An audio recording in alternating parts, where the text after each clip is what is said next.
All right, well, hi everyone who's joined on Zoom. Welcome to the first Wisconsin Robotics Seminar of this semester.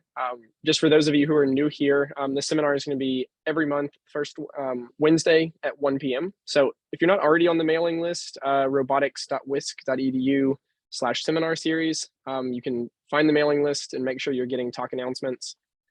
So that's logistics. It's now my pleasure to introduce Dr. Andrea Bajcsy. Andrea is currently a postdoc at UC Berkeley, where she works with Jitendra Milik. But starting in fall 2023, she's going to be an assistant professor in the Robotics Institute at Carnegie Mellon. She received her PhD last year from UC Berkeley, where she was advised by Anka Dragan and Claire Tomlin.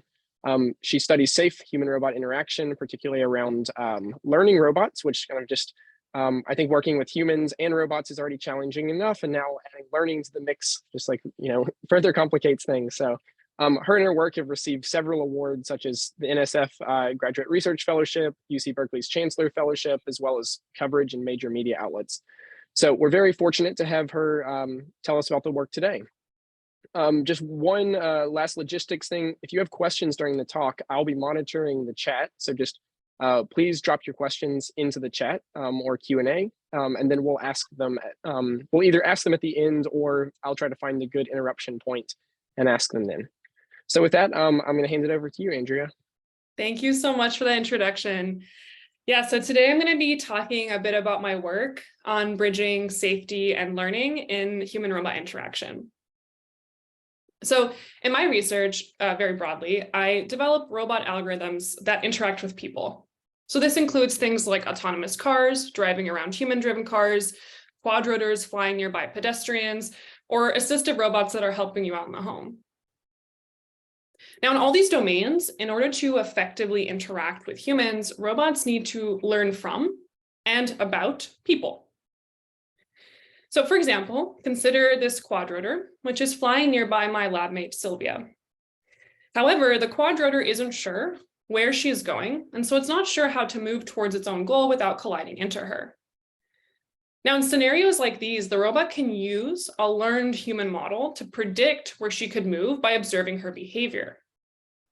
Seeing Sylvia take a step forward allows the robot to infer that she's going straight towards the door, after which the robot plans a path to avoid her and make its way across the room. Okay, unfortunately, there is a fundamental and persistent challenge with human interaction, and that's that human behavior is vastly complex, varying between individuals, environments, and over time. And this means that when robots are deployed, they will encounter human behaviors that are unexpected and that they never saw beforehand. For example, consider this dash cam footage, which could have come from an autonomous car. And this vehicle here encounters a pedestrian out of nowhere who runs out into the street, does something like maybe grab something off the ground and then run out of the street. Or this pedestrian who's playing soccer on the side of the road. Or this pedestrian who decides to intentionally block traffic for a reason that even I as a human struggle to understand. Now, we can study this challenge and its implications on autonomy if we go back into the lab setting. So here what we did was we spilled some coffee in Sylvia's path, causing her to want to take a wider path around this area. However, the robot's learned model of human behavior never saw this kind of data a priori. In fact, the robot's sensors might be unable to detect this spill, causing the robot to mistakenly predict that Sylvia is going to move forward when in fact she will deviate. Now, by blindly trusting this data-driven human model, the robot can confidently plan unsafe behaviors, resulting in this head-on collision. So there's this tension that we have a lot in human-robot interaction, where robots need to learn about people in order to effectively interact with them, but these robots also need to be safe. And so broadly speaking, I'm very fascinated by this challenge of how to ensure safety in human-robot interaction, particularly when robots are learning from and about humans. Now, my approach is influenced by my work in control theory. And what's so cool is that control theory has a long history of enabling us to formally study how dynamical systems like robots evolve as a function of their control inputs. Now, classical physics-based control theory has enabled robots like drones to safely avoid colliding with obstacles. airplanes to fly reliably despite external disturbances like wind, and robots to ensure that they don't fall down and actually reach their goals. Now, safe robot behavior gets a lot more challenging when we put a human in the environment too. And that's because now we can't just study the evolution of the robot's physical state over time. We also have to consider the evolution of the human state too. Now, when people move, they're not typically moving randomly. People often have some internal policy that's mapping from the states that they get to observe to their actions. And here this policy is denoted by pi theta, where theta are the human's policy parameters that guide how the human is making decisions. Now, the problem is that the robot doesn't know how the human's policy actually works, and thus it doesn't know how the person's going to move in the future. And this poses a safety challenge for the robot when planning around the person. However, this is where learning can come into play. The robot can actually observe the human's behavior. For example, that step forward that Sylvia took, and use that human data to learn about the human's policy. So here the robot updates its estimate of the policy parameters and then plans its best motion in light of this update. But if we pause here, what we'll notice is that when robots interact with people, it's more than just the physical state evolving. Now the robot's learning is evolving too. And thus safety has to take into account both how the human and robot will move and interact, but also the limitations of what the robot could learn. And so to capture this complex interplay, a core idea in my work is to treat robot learning algorithms as dynamical systems that are controlled by the human data the robot observes. With this idea, we can unite traditionally disparate methods from control theory and machine learning to develop new theoretical frameworks and practical algorithms for safe human-robot interaction. Now, throughout my PhD, I've studied how to formalize safety in HRI through a variety of research directions.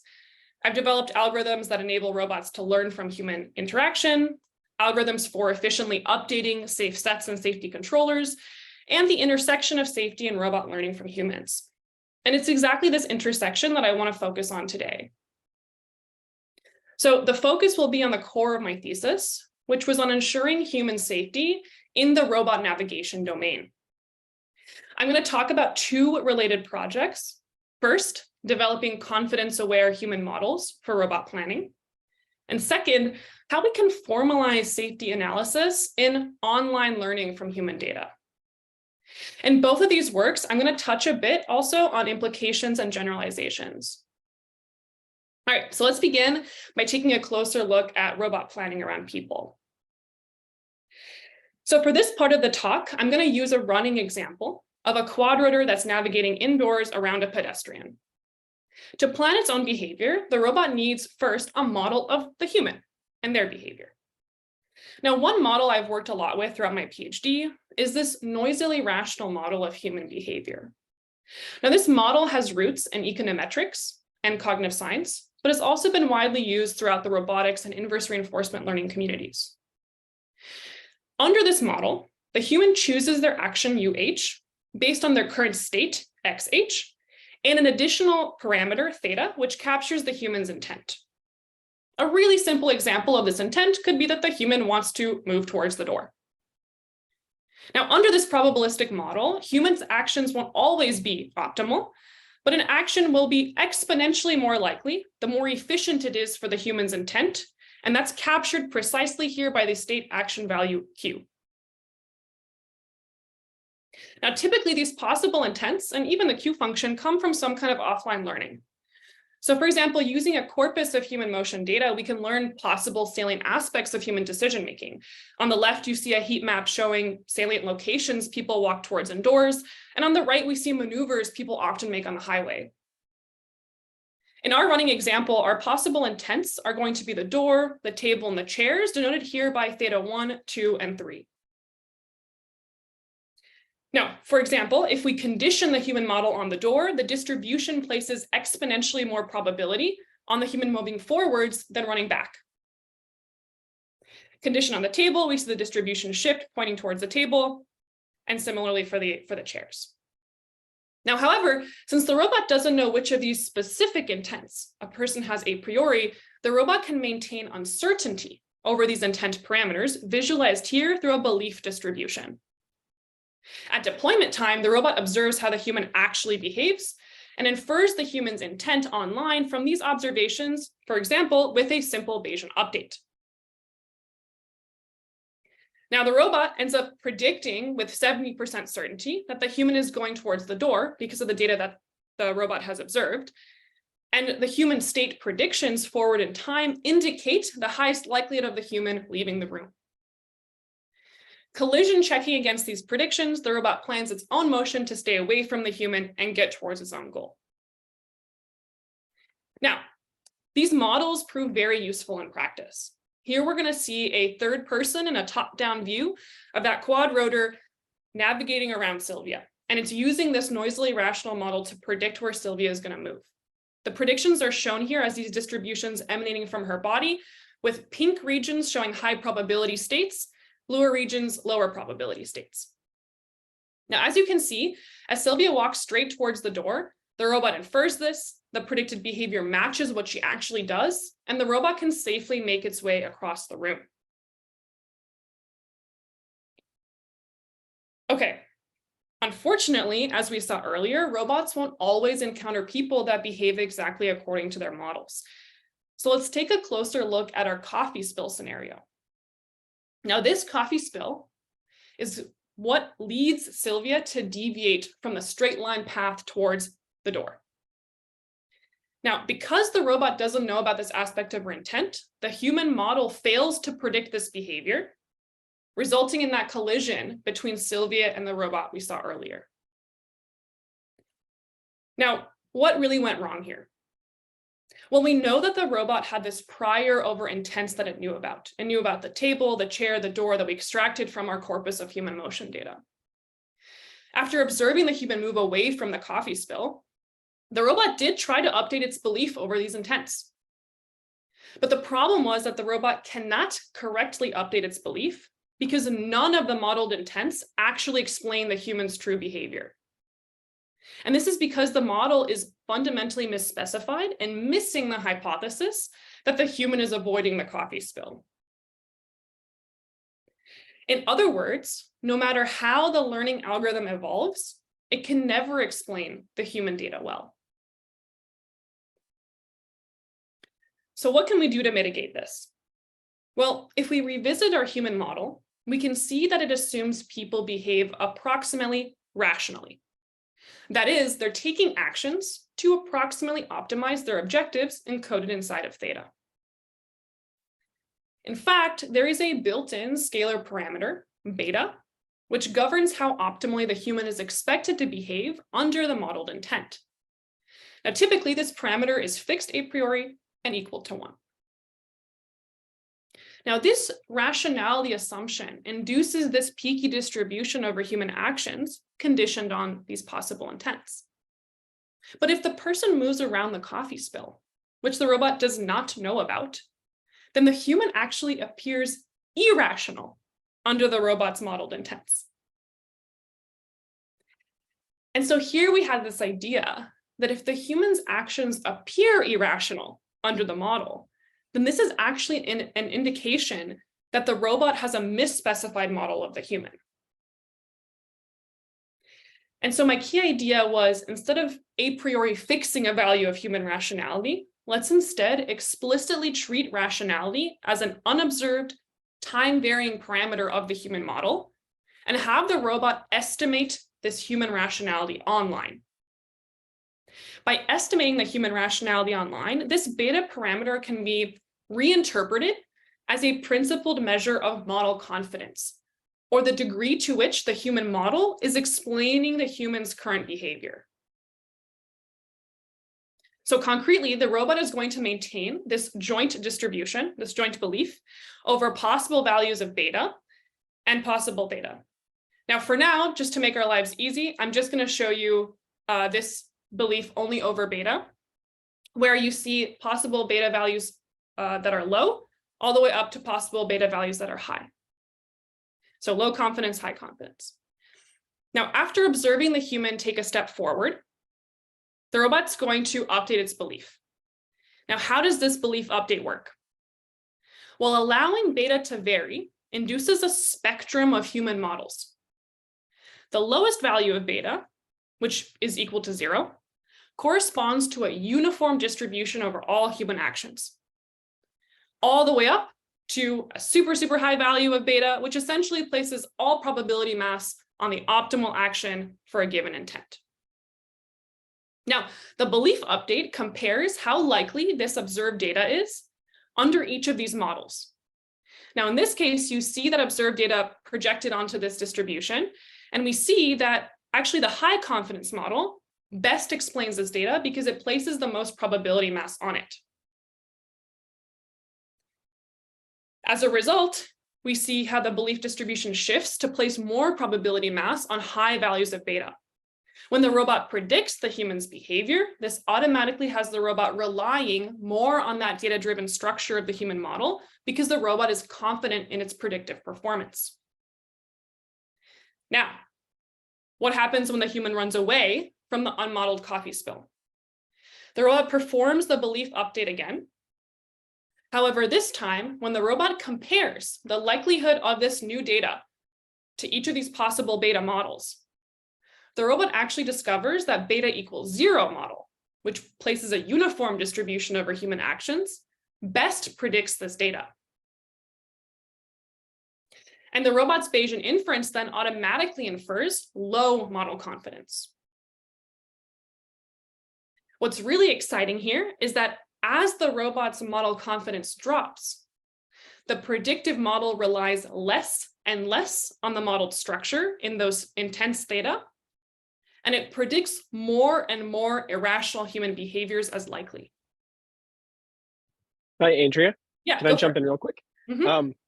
So we have a question here in the chat, and this is from Professor Jerry Zhu. Sorry, Jerry, I'm not sure how to promote you so that you can ask it yourself, so I'll just go ahead and ask. So the question was, since avoiding coffee spills is actually rational, why model it with a low beta? Why not explicitly acknowledge that it's just an out of distribution intent? So in a way, the beta is a proxy for knowing that the person is behaving under an intent that you do not possess in your hypothesis space. There's a complementary question to this, which is, what is the thing that is guiding their behavior?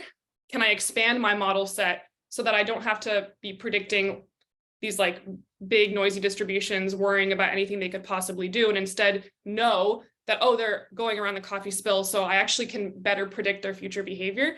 But that's actually a very hard and subtle problem to deal with, especially in an online setting. But it's something I'm very interested to explore in the long term. Did that answer your question?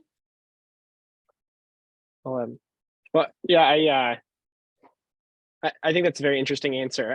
So you're not really, I'd say that back is kind of like, you're not really saying that that they're irrational. You're saying, I don't know what their intent is and I can't explain it with. Exactly. Yeah. So it's a reinterpretation of what rationality means. Another way you can think of it is like from the classical Boltzmann model, the person does appear irrational, but if you think about it from their perspective, they are irrational, but under an intent that the robot doesn't know about. And so what we're really saying here is that it's better for the robot to say, there is no intent I know about that can explain you, so I'm going to treat you as irrational, which, as we will see in a second, will automatically make the robot more conservative and safety seeking.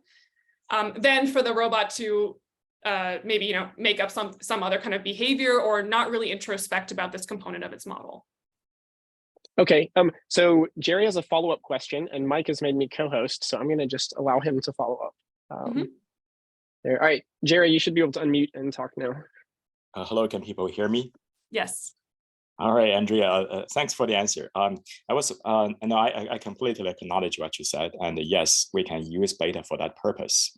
I guess my question is more on kind of like the semantics, right? Because if we say beta is this confidence thing, then we're really repurposing it for for something that it really isn't semantically meant to be, although it will be mathematically okay.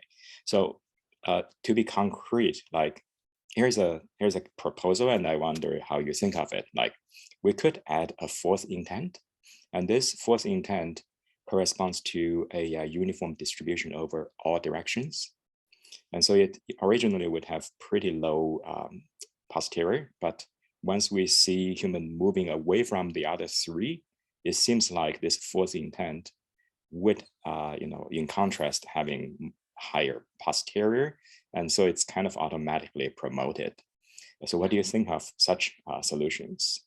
Yeah, I think that's really great. So I think it's great for two reasons. One is because it highlights, I think, a practical solution that I know a lot of planning stacks use. And the other thing is because it highlights something a little bit extra about this beta.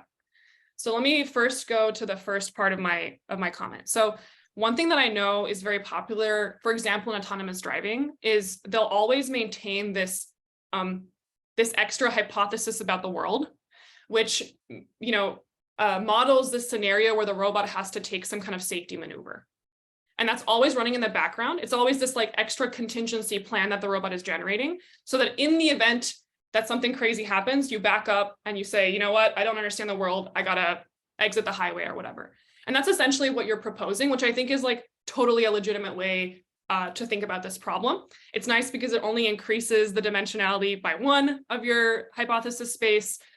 So this makes a lot of sense in some settings. What's cool about beta, though, is that by letting beta be a spectrum, not just a binary, are you modeled or not, but by measuring the degree to which the human is being well explained by this model, you don't have to automatically be switching to any kind of safety backup maneuver or like high conservative behavior. You can interpolate more smoothly. And this is nice because I'll show you some examples where the human is definitely behaving according to an intent we don't understand, but a lot of their behavior can actually be pretty well explained even by our modeled intents. And so as long as we're doing a good job of having predictive performance, maybe we want to just increase our uncertainty a little bit, but we don't actually want to go all the way back to full like uncertainty kind of behavior. And so I think that by letting beta be this, by reinterpreting beta and having it actually be a continuous spectrum, it's kind of getting at this interpolation kind of behavior between very safe and very conservative and very optimistic and model trusting. Does that answer your question? I agree with your explanation. I still maintain that if you just have a fourth intention that's kind of uniform over everything, it will also achieve similar effect of this continuous beta, simply because it's a posterior update, right? So you still have a posterior over 4 intents, and that is going to be a continuous thing. So I'm still not fully convinced like we absolutely need to repurpose beta for that instead of just treating your contingency plan as yet another intent and just maintain a posterior over all intents. But we can take this discussion offline. Thank you. Yeah, I mean, maybe the way that I think of it is like, beta is just another hidden variable about the human behavior. And by treating it as uncertain and doing this inference, you can get richer behaviors than if you weren't doing this. But there are other ways that you could probably achieve a similar behavior with a proper design. Yeah, thank you. Mm-hmm. Any other questions while we're here? No, we don't have anything else in the chat right now. So yeah, please continue. Thanks. Yeah.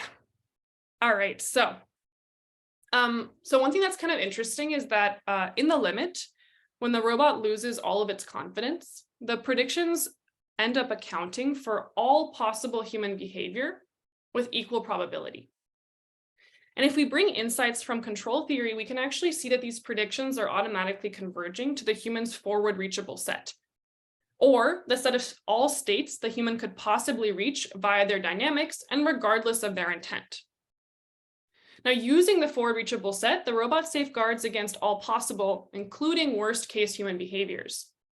But what's really beautiful is that by inferring model confidence in this Bayesian way, we aren't hand tuning when we safeguard against these worst case possibilities. The predictive model is just automatically adjusting its conservativeness by simply observing the human data. Okay, so how do we translate what we've seen so far into safety assurances for the robot? Let's switch gears for a moment from prediction into planning. Now, to plan fast, planners often use simplified models of the robot's dynamics, but due to this model mismatch with reality, the robot may have difficulty perfectly tracking this planned path. However, prior work from robust optimal control theory has developed an offline method which quantifies this maximum deviation between the physical robot and the planner. And this tracking error bound is visualized as this light blue box around the robot. And using this bound, we can plan very quickly in real time, ensuring that the robot stays within this time-varying tube. But remember that in our setting, the human predictions are time-varying and probabilistic. So how can we use this worst-case tracking error bound to reason about safety probabilistically?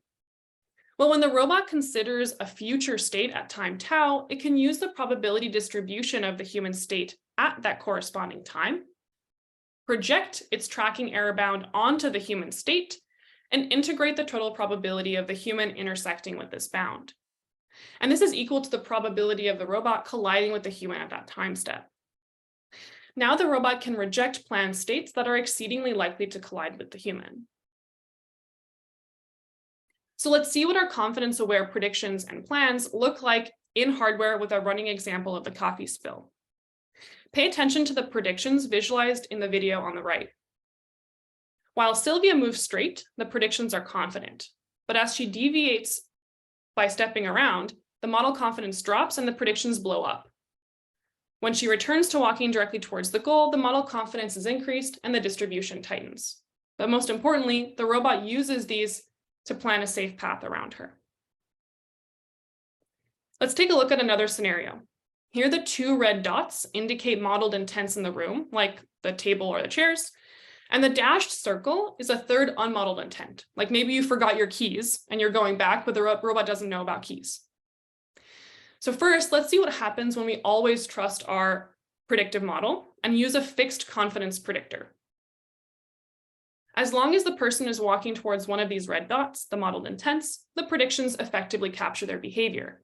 But when the person walks to the unmodeled goal, the predictions are systematically incorrect, predicting the person is going to turn around and run back towards one of the modeled goals, ultimately resulting in a collision between the human and robot. In contrast with our Bayesian model confidence, the predictions look confident while the human is moving towards the goal, but smoothly and automatically shift to the forward reachable set when the human starts walking towards the unmodeled goal. By relying on our confidence-aware human model, the robot automatically plans this wider path around the human to stay safe. There's more detail that I don't have time to cover today, from confidence awareness in the self-driving car domain, to bounding the probability of collision, to evaluating our approach with 16 pedestrians, but you can find more details on these results in my papers. Now that we understand confidence-aware human models, let's take a closer look at the exciting implications and generalizations. Okay, so safety monitors are an additional layer of safety for robots interacting with people. Now, these methods allow any high-level planner to guide the robot, for example, your favorite vision-based planner or model predictive controller. But it computes a set of states from which imminent collisions between the human and robot would happen, shown here in gray. Essentially, as soon as the human car reaches the boundary of the unsafe set, the safety monitor takes over control to steer the robot away from danger. Now, traditionally, to construct these set of unsafe states, the safety monitor treats the human-robot interaction as a zero-sum collision avoidance game. Unfortunately, this is often too pessimistic and inhibits the robot's ability to make progress by intervening excessively. Instead, we could use a non-adversarial human model, for example, maybe a general-sum dynamic game, to model this interaction. However, as we've seen in this talk, our human model can sometimes be incorrect, which can compromise the quality of our safety. So how can we automatically adapt the conservativeness of such a safety monitor? Well, it turns out we can extend our idea of model confidence into this game theoretic safety domain. So by inferring how rational the human appears under the general sum game, the robot can smoothly shift between less conservative safety monitors and the full worst case safety monitor when the human model degrades. So let's take a look at this in practice. So here is a roundabout scenario. This is actually a roundabout up here in Berkeley. A lot of the faculty drive through this every day on their way to work. And in this roundabout, the robot, which is in white, wants to merge in front of the human car, which is in orange. Now, first, let's consider a human who is behaving in a non-adversarial way. However, the robot is using a worst-case safety monitor shown in gray. This results in the robot executing an unnecessary safety maneuver and abandoning its original goal to merge, and doing this very bizarre behavior. Now, instead, our confidence-aware monitor detects that the human is behaving in a non-adversarial way with high confidence. Thus, the robot automatically reduces the size of its unsafe set and confidently merges in. Finally, we simulated a distracted human driver who is behaving in an unmodeled way. So here the driver is just keeps their foot on the gas. They're just going straight, and that's something that the game theoretic monitor is really struggling to capture. But our confidence awareness can detect that this is an unmodeled behavior we don't understand, and it automatically enlarges the size of the unsafe set. And the robot early on executes its safety maneuver, accelerating out of the way of the oncoming driver. Results across 20 simulations with modeled, noisy, and unmodeled humans show that our confidence-aware monitor has a 0% collision rate, intervenes only when necessary, and enables the robot to improve its overall reward during the task. We also looked at highway merging and saw similar results in simulation where the robot adapts its safety monitor based on observed human data. And finally, we also looked at replayed traffic data and saw from our experiments that human driving is closer, at least from a safety perspective, to our confidence-aware method than the traditional worst-case safety monitor method. So to summarize, we've seen how model confidence can help robots navigate around pedestrians. And I've also extended this idea to enable scalable multi-agent interactions. As we just saw, it can be naturally extended to the autonomous driving domain. And last but not least, I've also looked at this idea in the inverse reinforcement learning domain as well. It's also been really exciting to see this idea be used and extended by others in the robotics community to automatically generate failure scenarios, as well as monitor user expertise in collaborative tasks. And I think a large reason why this idea has proven useful is because inferring model confidence as captured by this scalar beta parameter is a principled but tractable measure of confidence that enables downstream robot decision-making to automatically adapt. All right, so now we have robots that can automatically adapt their behavior based on how trustworthy their human models are. Let's take a closer look at what safety questions still remain. So from before, we know that our robot can monitor its model confidence online and smoothly shift its predictions from intent-driven to worst-case conservative. But if we take a closer look at these videos, we will see that it actually takes some amount of time and several observations for the robot to adapt its model. Like when the person moves away from one of these modeled goals, it takes a few steps, a few measurements for the robot to shift its predictions to that forward reachable set, that safety, the safe predictions. And this begs the question, can we bound how long this adaptation can take? And furthermore, can the fact that it takes non-zero time to adapt the predictive model cause safety issues for the robot? And in fact, we found scenarios where it can. So consider this simple motivating example where an autonomous car is at an intersection and it's inferring if the human is walking across the sidewalk. Now, for the sake of this simple example, the robot's going to be inferring model confidence over a discrete set of beta values, low model confidence and high model confidence. The robot sees the human move forward and infers that it has high model confidence. So this kind of reminds you of the video I showed earlier where the pedestrian was, crossing the street and then ran potentially back into the street. Now, because the robot just observed the human walk across the street, it has high confidence that the human's going to continue to move forward. Thus, the robot plans to accelerate through the intersection. However, the person changes their mind and runs back into the intersection. Now, as they turn around, there isn't enough time for the robot to collect enough data and detect that its model is misspecified.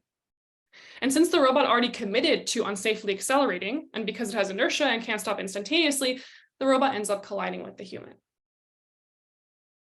And so the question that really needs answering here is, can the robot anticipate how quickly it could detect that its model is misspecified and use this anticipation to plan a safer path? Now, more broadly, this question is part of a set of previously ignored safety-related questions for robots relying on online learning algorithms. Specifically, these questions include, what is the fastest time it could take the robot to learn its model parameters? What initializations should the robot use so that we can guarantee that the robot learns the correct parameters regardless of what they might be in a finite number of observations? And what is the worst case time it can take the robot to learn the correct model parameters, whatever they may be? Now, these questions are actually really natural to start answering when we go back to that core idea of treating robot learning algorithms as dynamical systems. And this is because now, just like when we were using control theory to study safety and evolution in classical physics-based robot state, we can develop new optimal control methods to answer our safety questions about learning algorithms. So let's work through an example of how to set up such an optimal control problem. We're going to return back to our running example, and we're going to try to answer the following question. What is the fastest time it could take the robot to detect that its human model is misspecified? In other words, what is the fastest the robot's belief could go from inferring high model confidence to low model confidence? So to start answering this question, we need to keep track of two important quantities: where the person is physically, as well as the robot's belief over the model confidence parameter. Now, the first step in our framework is to define this joint state space, Z, which includes the human's physical state, XH, and the parameter estimate, which in our example is the belief over the parameter, beta. Now, augmenting the state with the estimate is akin to representations you might have seen in POMDP or adaptive control methods. Next, we need to keep track of how the human's physical state and the robot's belief evolve over time. So here, the human control actions, they drive the evolution of both the human's physical state and the robot's estimate. And thus, our joint dynamics are going to be represented by this function f, which evolves the joint state z, which remember has the human's physical state and the robot's estimate. And it evolves these as a function of the human actions UH that the robot gets to observe. We can expand out these dynamics to see how it's simply the stacked physical dynamics of the human and the learning dynamics. Now, when you see this fancy notation here, FL, for the learning dynamics, remember, in our scenario, this is just that Bayesian update that we've seen so far, which is a function of the prior belief, the current human state, and the current human action we get to observe. Now that we have our new dynamical system, we can start to formalize that question we have up at the top. Specifically, what we want to understand is how the robot's high model confidence can evolve into a low model confidence belief. In other words, detecting that its model is wrong. Now, although the dynamics characterize how this system evolves, we still need to solve for this question of how long is it going to take and which human data steer us to this final state. However, we can actually formulate an optimal control problem whose solution is going to capture exactly which human data would allow the robot to detect its model misspecification the fastest. So since we're interested in knowing the fastest time, our optimal control objective is to find a minimum final time, big T. Since the human's action sequence is the data the robot observes, it will be our decision variable. We also have a few constraints in this problem. First, we have to enforce that the joint dynamics over this entire time horizon are valid. So remember, our learning algorithm is packed inside of that f function here, as well as the human's physical dynamics. We also need to ensure that the joint system starts from a given initial condition. In our running example, we have the initial condition with the human halfway across the crosswalk, and the robot starts out really trusting its model. Finally, we need to ensure that our system actually detects that its human model is misspecified. For example, our target belief might be to say that we want 95% probability on low values of beta. So what we're going to do is encode this as part of our constraints via this belief B star, or the desired belief our system should achieve at the end of a time horizon. What we're going to do is we're going to measure the distance between the robot's desired belief and the current belief that it has. Sorry, not the current belief, sorry, the final belief that it gets to achieve at capital T final time. And so the belief we achieve at the final time is really telling us how close are we to actually detecting that the human model is wrong at the final time. Now, overall, what we have just posed is a minimum time optimal control problem, which has this terminal constraint and belief space. And this makes it a very nasty optimization problem to solve. However, what's interesting here is that this is actually an instance of a reachability problem, which determines if a certain state is reachable from a given initial state of a system. However, this is a novel reachability problem over beliefs that evolves via human data, which to date has not been explored. Now, during my PhD, I worked on and advanced a class of reachability tools called Hamilton-Jacobi reachability, which can handle general nonlinear dynamics, single and multiplayer problem settings, and can flexibly represent various constraints. At a really high level, our solution method is going to leverage the principle of dynamic programming. Given our optimization problem, we can derive the following dynamic programming backup. For those of you familiar with the standard Bellman equation from MDPs, this is similar, but with a few key differences. The differences include that we have a discount factor equal to 1, the requirement of a specific initialization of our value function, denoted here by L of z, which encodes that belief space constraint. And we also have this additional minimization with L of z over time, which basically keeps track of this constraint and ensures it's always satisfied. Pictorially, we initialize our value function with a signed distance function, L of z, which measures how close our system is to that terminal constraint. For example, all of the beliefs that have greater than or equal to 95% probability mass on low model confidence values satisfy our terminal constraint and are assigned a negative value by L of z. Then we propagate the values over time, just like in the Bellman equation, while at each time step keeping track of our constraint encoded inside of L of z. Okay, ultimately, just like any other dynamic programming problem, we obtain a value function v defined over all possible initial conditions. And intuitively, this value function captures the minimum time it will take to detect the robot's model is wrong, starting from some specific initial joint state, z in it.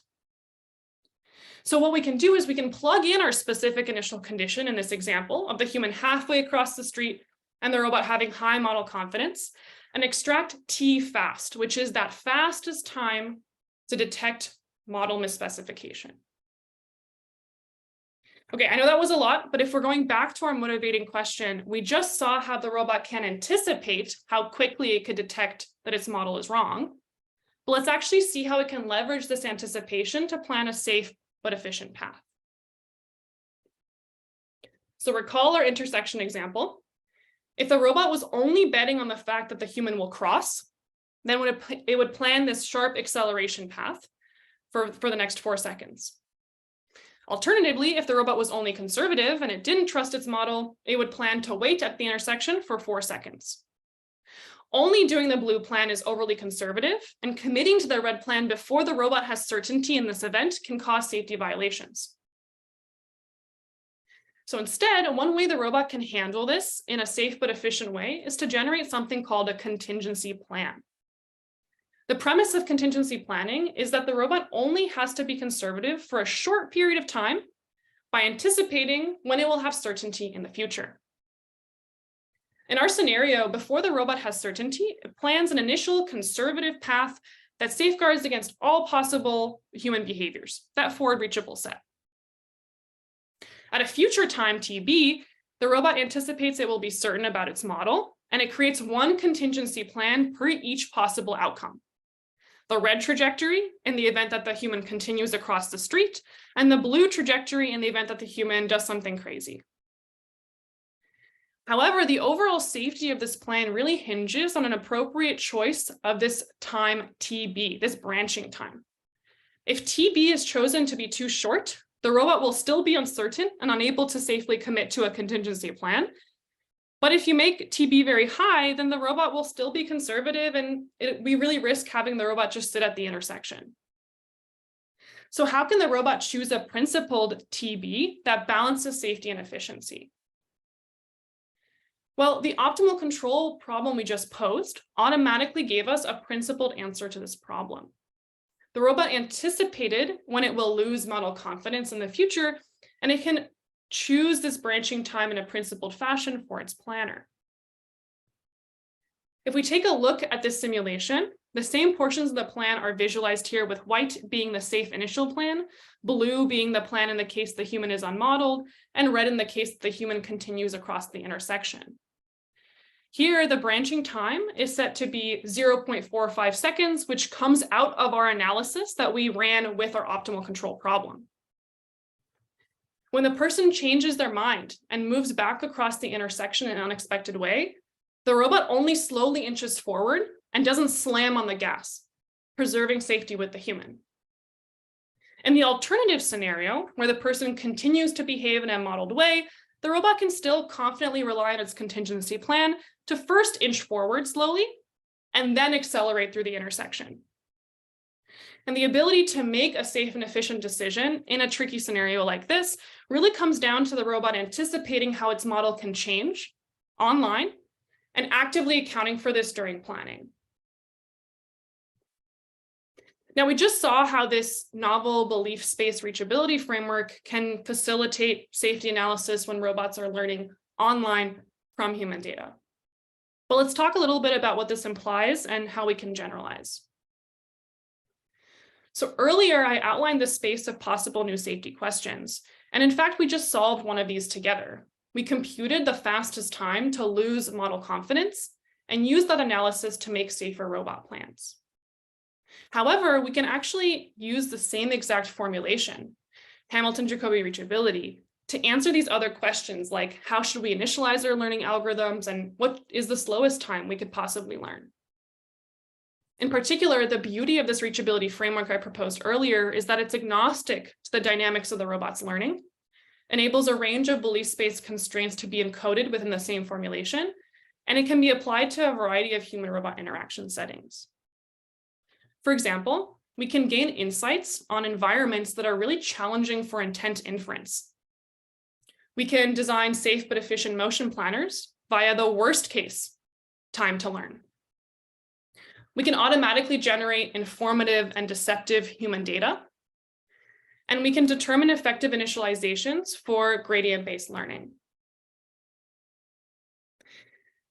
Okay, so we're at the end of this deep dive into how robots can safely navigate around people, even with imperfect human models.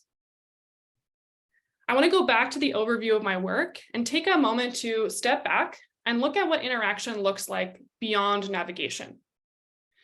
Specifically, I want to talk about future directions. So we're all familiar with human-to-human interaction. And when humans interact, we aren't always avoiding collisions with each other. In fact, physical interaction with another person is really useful. For example, children learn complex tasks like cutting vegetables or making a salad by interacting with adults. And I was also really fascinated by this interaction paradigm and bringing it to robotics during my PhD. In this example, the robot is moving a cup from a shelf down to the table for my lab mate Ellis.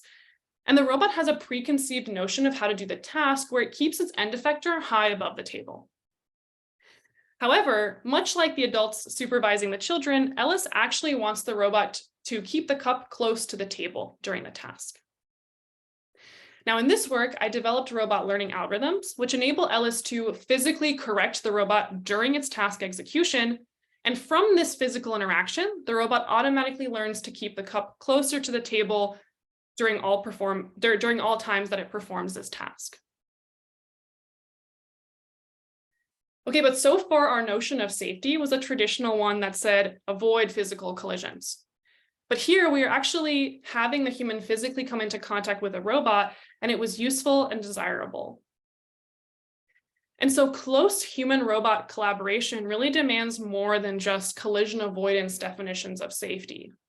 And this has got me really interested in what does safety mean in these nuanced human-robot interaction problems? In other words, what's the right notion of safety that we really care about? Now, to better understand this, I like to break down the space of problems into 3 principal axes. So we saw a lot of collision avoidance scenarios throughout my talk, but there's a whole spectrum of interaction all the way up to physical collaboration. And this axis really describes the space of how the robot is interacting with the human, and it directly affects what our definition of a safe robot is. Secondly, in all these contexts, robots are learning. The learning can happen via low-dimensional models or complex function approximators. And third, the question of how to perform safety assessment also comes to mind. And this can happen at 2 extremes. Offline, where the human model and robot decision-making is stress tested, all the way up to online, where the robot's continuously monitoring its interaction with the human. Now, in the thesis work you saw today, I primarily looked at defining safety in collision avoidance scenarios with low-dimensional models. However, there's a rich space of safety questions I'm excited about investigating, which expand along the dimensions of interaction and learning complexity. So as we saw earlier, a new class of safety problems I'm excited to study is misaligned robot learning from people. So in the talk today, we saw how robots can detect if real human data matches their intent-driven models. But in general, there may be many reasons why a robot can't learn effectively from human data. The robot might be missing an aspect of the task the human cares about. It might be incorrectly assuming the human's an optimal teacher, learning in a way that's unintuitive to the human, which causes negative feedback cycles. And so I'm really excited to develop new online safety methods which can enable a robot to reason about the multitude of assumptions that are built into their interaction models. Now, while traditionally robots are learning from people, in reality, people also learn from robots. And this is especially critical in repeated interaction settings, like autonomous driving, where human drivers will learn about autonomous cars over time, or in assistive settings where people learn about a robot's capability over time. My perspective on treating learning as a dynamical system opens up really interesting connections to game theory, which rigorously couples this influence between the human and the robot and their respective objectives. And this can advance safety in HRI by ensuring, for example, that humans and robots learn from each other in ways that facilitate effective collaboration, coordination, and teaming. Now, ultimately, achieving real-world human-robot interaction requires very rich perceptual feedback, understanding of natural language in the world, and understanding roles and group dynamics. I'm really excited about designing robots that not only understand human behavior, but can safely and confidently initiate interaction with people.